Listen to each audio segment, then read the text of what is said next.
साथियों नमस्कार। हम लोग पिछले वीडियो में उत्तर प्रदेश लोक सेवा आयोग द्वारा राजकीय महाविद्यालय प्रवक्ता भर्ती परीक्षा 2008 के प्रश्नों को सॉल्व कर रहे थे। 2008 की परीक्षा के बाद 2012 में विज्ञापन आया था और उसकी परीक्षा 2013 में हुई थी। उसके प्रश्न पत्र को आज हम लोग देखेंगे। आप सभी अवगत हैं कि 2025 में अभी उत्तर प्रदेश लोक सेवा आयोग द्वारा जीडीसी यानी गवर्नमेंट डिग्री कॉलेज अर्थात राजकीय महाविद्यालय प्रवक्ता भर्ती परीक्षा का विज्ञापन आया है और बहुत अच्छी सीट, बहुत अच्छी वैकेंसी आई हुई है। तो फॉर्म भरने के साथ साथ आपको यह आवश्यक है यह समझना कि किस तरह के प्रश्न पत्र पुरानी परीक्षाएं हो चुकी हैं उत्तर प्रदेश लोक सेवा आयोग द्वारा, उसका तरीका क्या रहा है पूछने का। इसलिए हम लोग आने वाले 10-15 दिनों में जो प्रीवियस ईयर के क्वेश्चंस हैं उसको कंप्लीट करने का उद्देश्य है। ये जो क्वेश्चन है ये न सिर्फ गवर्नमेंट डिग्री कॉलेज परीक्षा में उत्तर प्रदेश की, बल्कि हिंदी की बहुविकल्पीय परीक्षाएं जो भी होती हैं सभी के लिए समान रूप से उपयोगी। शुरू करते हैं। पहला प्रश्न है इसमें, आलवार संतों की भाषा कौन सी थी? ऑप्शन है तमिल, तेलुगु, कन्नड़, मलयालम। इसका सही उत्तर है ऑप्शन ए, तमिल। आलवार संतों की भाषा तमिल थी।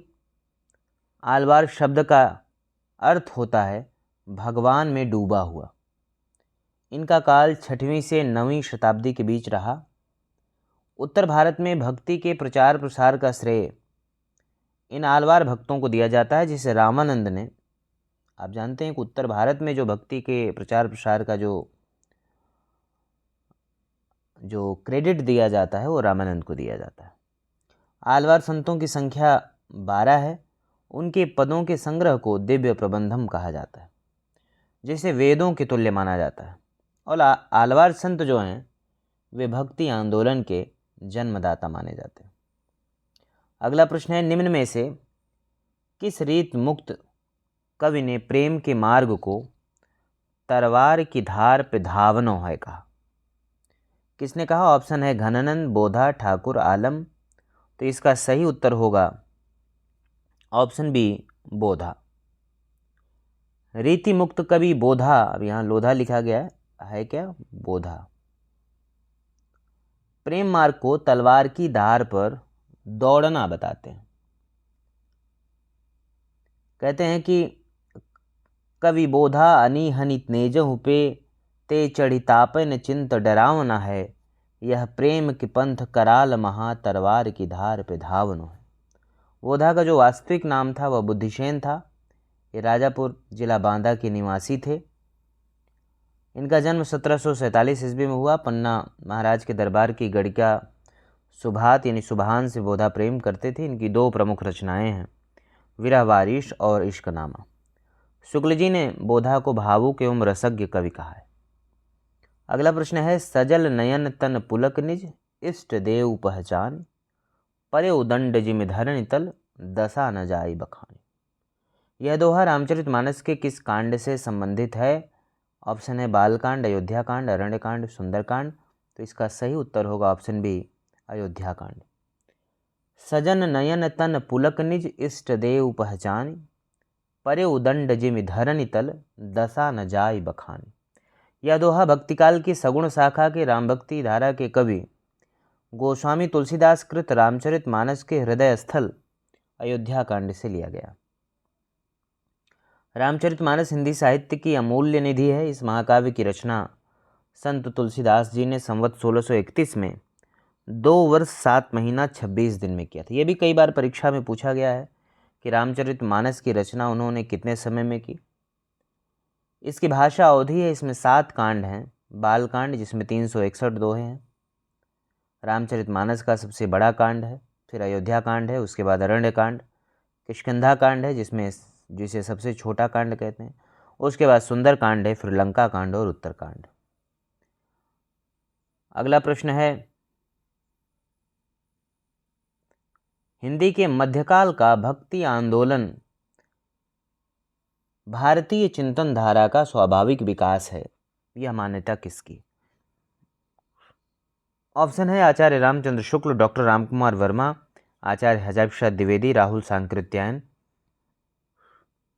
इसका सही उत्तर है ऑप्शन सी, आचार्य हजारी प्रसाद द्विवेदी। आप सब अवगत हैं कि भक्ति काल के उद्भव और विकास की व्याख्या अलग अलग तरीके से आलोचक, चिंतक और इतिहासकार करते रहे हैं। आचार्य हजारी प्रसाद द्विवेदी परंपरा पर विशेष जोर देते हैं और उन्होंने कहा कि भक्ति आंदोलन जो है वो भारतीय चिंतन धारा का स्वाभाविक विकास है। उनका कथन है कि मैं जोर देकर कहना चाहता हूँ, यदि इस्लाम न भी आया होता तो साहित्य का 12 आना वैसा ही होता, भक्ति साहित्य का, जैसा कि आज है। समूचे भारतीय इतिहास में अपने ढंग का अकेला साहित्य है, इसी का नाम भक्ति साहित्य है। यह एक नई दुनिया है। जबकि आचार्य रामचंद्र शुक्ल एवं रामकुमार वर्मा ने भक्ति आंदोलन की उत्पत्ति इस्लामिक आक्रमण तथा पराजित मनोवृत्ति की देन को कहा। अगला प्रश्न है, किस सूफी कवि की रचना में दोहा चौपाई के स्थान पर बरवे चौपाई छंद बंध का प्रयोग हुआ है? ऑप्शन है मुल्ला दाऊद, कासिम शाह, कुतुबन, नूर मोहम्मद। तो इसका सही उत्तर है ऑप्शन डी, नूर मोहम्मद। निर्गुण प्रेमाश्रयी शाखा के प्रमुख कवि सूफी कवि नूर मोहम्मद ने अपने प्रेमाख्यानक ग्रंथ अनुराग बांसुरी में दोहा चौपाई के स्थान पर बरवे चौपाई छंद बद्ध का प्रयोग किया है। इसमें 5-5 अर्धावलियों पर बरवे का क्रम है।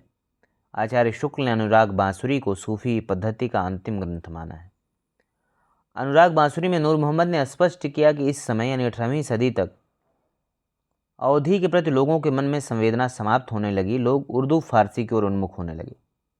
कहते हैं कि जानत है वह सृजनहारा, जो कि मन है मरम हमारा, हिंदू मग पर पाँव न राख्यों, काजो बहुते हिंदी भाख्यों। सूफी कवि और कुछ रचनाएं देख लेते हैं। नूर मोहम्मद की इंद्रावती और अनुराग बांसुरी प्रसिद्ध है। मुल्ला दाऊद का चंदायन, कासिम शाह का हंस जवाहिर और कुतुबन की मृगावती। अगला प्रश्न है, कत दिखाए कामिनी दई, दामिनी को यह बाह, थर थरात सो तन फिरे, फर फरात घन माह। यह किस कवि की रचना है? ऑप्शन है अब्दुल रहीम खान खाना, बिहारी लाल, सैयद गुलाम नबी रसलीन, भिखारी दास। तो इसका सही उत्तर है ऑप्शन सी, रसलीन। कत दिखाए कामिनी दई, दामिनी को यह बाह, थर थरात सो तन फिरे, फर फरात घन माह। ये काव्य पंक्तियाँ सैयद गुलाम नबी रसलीन द्वारा रचित हैं तथा रसलीन बिहारी लाल भिखारी दास रीतिकालीन कवि हैं, जबकि रहीम दास भक्ति काल के संप्रदाय निरपेक्ष कवि हैं। रसलीन की 2 प्रमुख रचनाएं, अंग दर्पण जो 1737 में प्रकाशित, इसमें नक्सिक वर्णन संबंधित रचना है। रस प्रबोध है, यह रस विषयक ग्रंथ है, 1741 में। हजारी प्रसाद द्विवेदी ने इनके विषय में कहा कि इनका यश रस विवेचन के कारण नहीं, बल्कि मनोहर सूक्तियों एवं चित्ताकर्षक भाव योजनाओं के कारण है। अगला प्रश्न है, वल्लभाचार्य द्वारा चयनित कवियों में से इनमें वह विशिष्ट कवि कौन है जो उनसे दीक्षित नहीं हुआ? ऑप्शन है सूरदास, कुंभनदास, नंददास, कृष्णदास। तो सही उत्तर है ऑप्शन सी, नंददास। नंददास जो है विट्ठलनाथ के शिष्य थे, वल्लभाचार्य के नहीं, क्योंकि अष्टछाप के जो आरंभिक 4 कवि हैं, कुंभनदास, सूरदास, परमानंद दास और कृष्णदास, ये तो वल्लभाचार्य के शिष्य हैं, लेकिन गोविंद स्वामी, छीत स्वामी, चतुर्भुज दास और नंददास ये अष्टछाप की विट्ठलनाथ जो है उनके शिष्य हैं। क्योंकि अष्टछाप की स्थापना विट्ठलनाथ ने 1565 में की, ये भी कई बार सवाल पूछा गया है, जिनमें उन्होंने अपने 4 जो इसमें अपने प्रधान शिष्यों को और 4 अपने पिता पुष्टि मार्ग के संस्थापक महाप्रभु वल्लभाचार्य के शिष्यों को मिलाकर इन्होंने अष्टछाप बनाया था, जिसमें वल्लभाचार्य के शिष्य थे कुंभनदास, सूरदास, कृष्णदास, परमानंदास, और विट्ठलनाथ के शिष्य थे गोविंद स्वामी, छीत स्वामी, चतुर्भुज दास और नंददास। अगला प्रश्न है, निम्नलिखित प्रेमाख्यान परक काव्यों में से कौन सी रचना प्रेमाख्यान होते हुए भी सूफी मान्यताओं से भिन्न प्रकार की है? ऑप्शन है चंदायन, रस रतन, मृगावती, हंस जवाहिर। तो इसका सही उत्तर है ऑप्शन बी, रस रतन। प्रेमाश्रयी शाखा के सूफी कवि पुहकर की रचना रस रतन प्रेमाख्यानक काव्य होते हुए सूफी मान्यताओं से अलग है। रस रतन में राजकुमारी रंभा और सोम के प्रेम का निरूपण किया गया। इनकी भाषा अवधी है। पुहकर अकबर के दरबारी दुर्गादास के प्रपौत्र थे। चंदायन मुल्ला दाऊद की रचना है। रसरतन पुहकर की, मृगावती कुतबन की और हंस जवाहिर कासिम शाह की। अगला प्रश्न है, आगे के सुकवि रीझी हैं तो कविताई, न तो राधिका कन्हाई सुमिरन को बहानो है। ये उक्त किस कवि की है? ऑप्शन है भिखारी दास, केशवदास, बिहारी लाल, मतिराम। तो इसका सही उत्तर है ऑप्शन ए भिखारी दास। आगे के सुकवि रीझी हैं तो कविताई, न तो राधिका कन्हाई सुमिरन को बहानो है। यह पंक्ति रीतिकालीन कवि भिखारी दास की है। अगला प्रश्न है, इन्हीं के बारे में शुक्ल जी ने कहा है भिखारी दास के बारे में कि भिखारी दास में देव की अधिक रस विवेक था। इनकी रचना कला पक्ष में संयत और भाव पक्ष में रंजनकारी है। विशुद्ध काव्य के अतिरिक्त इन्होंने नीति की सूक्तियाँ भी बहुत सी कही हैं, जिनमें उक्ति वैचित्र अपेक्षित होता है। अगला प्रश्न है, निम्न रचनाकारों को उनके मूल नाम से सुमेलित कीजिए। तो इसमें रसलीन जो है वो सैयद गुलाम नबी का मूल नाम है उनका। रसखान का मूल नाम है सैयद इब्राहिम। जकी जगन्नाथ दास रत्नाकर का मूल नाम है और कलाधर जयशंकर प्रसाद का। अगला प्रश्न है, 84 वैष्णवन की वार्ता के रचनाकार कौन है? ऑप्शन है गोकुलनाथ, नाभादास, वल्लभाचार्य, नंददास। तो इसका सही उत्तर है ऑप्शन ए गोकुलनाथ। 84 वैष्णवन की वार्ता ग्रंथ के रचनाकार गोस्वामी गोकुलनाथ हैं। यह ब्रज भाषा में रचित है। इसमें महाप्रभु वल्लभाचार्य के पुष्टि संप्रदाय के शिष्यों की कथाएं संकलित हैं। एक और ग्रंथ है 252 वैष्णवन की वार्ता। यह ब्रज भाषा के गद्य की आरंभिक रचना है। नाभादास की रचना है भक्तमाल और अष्टयाम, वल्लभाचार्य की अड़ुभाष्य तत्वदीय निबंध, नंददास का रसमंजरी रूपमंजरी। अगला प्रश्न है, आचार्य रामचंद्र शुक्ल ने रीतिकाल का प्रवर्तक किसे माना? ऑप्शन है कुलपति मिश्र, आचार्य केशवदास, भिखारी दास, चिंतामणि त्रिपाठी। तो सही उत्तर है ऑप्शन डी चिंतामणि त्रिपाठी। आचार्य रामचंद्र शुक्ल ने रीतिकाल का प्रवर्तक चिंतामणि त्रिपाठी को माना है। आचार्य शुक्ल के अनुसार हिंदी रीति ग्रंथों की परंपरा चिंतामणि त्रिपाठी से चली, अतः रीतिकाल का आरंभ उन्हीं से मानना चाहिए। जबकि श्याम सुंदर दास, श्याम बिहारी मिश्र, बाबू गुलाब राय, डॉक्टर नगेन ने केशवदास को रीतिकाल का प्रवर्तक स्वीकार किया। अगला प्रश्न है, फुलवा भार न लई सके कहे सखिन सो रोए, ज्यों ज्यों भीजे कामरी त्यों त्यों भारी होए। यह दोहा किस कवि का है? जायसी, कबीर, रहीम, बिहारी। तो इसका सही उत्तर है ऑप्शन बी कबीरदास। कबीर की वाणियों का संग्रह उनके शिष्य धर्मदास ने बीजक नाम से किया है, जिसे 3 खंड हैं, साखी, शबद, रमैनी। कबीर की भाषा के विषय में कई बार पूछा गया। श्याम सुंदर दास इनकी भाषा को पंचमेल खिचड़ी कहते हैं। रामचंद्र शुक्ल सदुक्कड़ी कहते हैं, जबकि हजारी प्रसाद द्विवेदी इन्हें भाषा का डिक्टेटर कहते हैं। अगला प्रश्न है, जिसमें कालक्रम के अनुसार रचनाओं का क्रम सही क्रम देखना है, चुनना है। इसमें ये सभी रचनाएं सूफी काव्यधारा की हैं। इसमें ऑप्शन डी सही होगा। सबसे पहले मृगावती 1501 में, और उसके बाद पद्मावत 1540 में, मधुमालती 1545 में, और फिर चित्रावली जो उस्मान की है 1613 में। अगला प्रश्न है, सूरदास की रचनाओं में संस्कृत की कोमल कांत पदावली और अनुप्रासों की वह छटा नहीं है जो तुलसी की रचना में दिखाई पड़ती है। यह कथन किसका है? ऑप्शन है मिश्र बंधु, आचार्य हजारी प्रसाद द्विवेदी, आचार्य रामचंद्र शुक्ल, शिव सिंह सेंगर। तो इसका सही उत्तर है ऑप्शन सी आचार्य रामचंद्र शुक्ल। आचार्य रामचंद्र शुक्ल ने कृष्ण भक्ति धारा के अष्टछाप के कवि सूरदास के संदर्भ में लिखा है कि सूरदास की रचनाओं में संस्कृत की कोमल कांत पदावली और अनुप्रासों की वह छटा नहीं है जो तुलसी की रचना में दिखाई पड़ती है। शुक्ल जी ने कहा कि सूर की बड़ी भारी विशेषता है नवीन प्रसंगों की उद्भावना। अब ये महत्वपूर्ण है, कह रहे हैं कि सूर की बड़ी भारी विशेषता है नवीन प्रसंगों की उद्भावना। प्रसंगोद्भावना करने वाली ऐसी प्रतिभा तुलसी में हम नहीं पाते। आचार्य हजारी प्रसाद द्विवेदी कहते हैं कि सूरदास जब अपने विषय का वर्णन शुरू करते हैं तो मानो अलंकार शास्त्र हाथ जोड़कर उनके पीछे दौड़ता है। उपमाओं की बाढ़ आ जाती है, रूपकों की वर्षा होने लगती है, संगीत की प्रवाह में कवि स्वयं बह जाता है। अगला प्रश्न है, गोस्वामी तुलसीदास ने रघुनाथ गाथा यानी रामचरितमानस की रचना किस लिए की? ऑप्शन है यश के लिए, लोकहित के लिए, परंपरानुपालन के लिए, स्वांतः सुखाय के लिए। तो इसका सही उत्तर है ऑप्शन डी स्वांतः सुख के लिए। भक्तिकाल की सगुण शाखा में राम भक्ति कवि गोस्वामी तुलसीदास ने रामचरितमानस की रचना स्वांतः सुखाय के लिए किया। उन्होंने स्वयं लिखा है, नाना पुराण निगमा गम सम्मतम यद रामायणे निगदितम क्वचिदन्यतो अपि स्वांतः सुखाय तुलसी रघुनाथ गाथा भाषा निबंध मति मंजुल मातनेति। अगला प्रश्न है, भाषा इंडिया किस कंपनी का पोर्टल है? ऑप्शन है Microsoft, standard soft, Rajasthan soft, CDAC. इसका सही उत्तर है ऑप्शन डी, सीडैक कंपनी का यह पोर्टल है। सीडैक यानी centre for development and advanced computing अथवा सीडैक। अगला प्रश्न है, पूर्वी हिंदी का विकास अपभ्रंश के किस रूप से हुआ? ऑप्शन है शौरसैनी अपभ्रंश, मागधी अपभ्रंश, अर्धमागधी अपभ्रंश, महाराष्ट्रीय अपभ्रंश। तो इसका सही उत्तर है ऑप्शन सी, अर्धमागधी अपभ्रंश। पूर्वी हिंदी का विकास अर्धमागधी अपभ्रंश से हुआ है। ग्रियर्सन पूर्वी हिंदी की उत्पत्ति अर्धमागधी अपभ्रंश से मानते हैं। वहीं धीरेन्द्र वर्मा हिंदी साहित्यकोश के अनुसार पूर्वी हिंदी का विकास मागधी अपभ्रंश से हुआ है। पूर्वी हिंदी के अंतर्गत 3 बोलियां हैं, अवधी, बघेली और छत्तीसगढ़ी। शौरसेनी अपभ्रंश के अंतर्गत आने वाली बोलियां हैं पश्चिमी हिंदी में ब्रजभाषा, खड़ी बोली, बांगरू, कन्नौजी, बुंदेली, राजस्थानी, मेवाती, मारवाड़ी, मालवी, जयपुरी, गुजराती। मागधी अपभ्रंश में बिहारी है, जिसमें भोजपुरी, मैथिली, मगही, बांग्ला, उड़िया और असमिया। और महाराष्ट्रीय अपभ्रंश से मराठी है। अगला प्रश्न है, स्वनिम का अर्थ क्या है? ऑप्शन है वर्ण, अक्षर, शब्द, ध्वनि। तो इसका सही उत्तर है ऑप्शन डी, ध्वनि। स्वनिम का अर्थ ध्वनि होता है। स्वनिम उच्चरित भाषा की ऐसी लघुतम इकाई है जिससे 2 ध्वनियों का अंतर स्पष्ट होता है।